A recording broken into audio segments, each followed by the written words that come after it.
JJ, tabi tayo sa Pilipino. Kopyahan ha? Sige na nga, basta ikaw.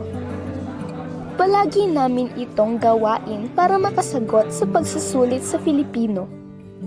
Matagal ko nang napapansin ang pagiging over-friendly ni Yuri. Hindi ko maintindihan kung gusto niya ba ako bilang kaibigan o kaibigan. Habang papalapit ang Valentine's Day, naisip kong sorpresahin si Yuri. Pinlano ko ang isang espesyal na setup sa loob ng classroom. Puno ng mga kandila, mga bulaklak at may nakasulat na, "Will you be my Valentine?" sa pisara. Dumating ang araw at pumasok si Yuri sa classroom. Nagulat siya nang makita ang setup. JJ, ano nangyayari dito? Yuri, will you be my Valentine? Sabay akbay, biglang sumabog ang klase sa sigawan.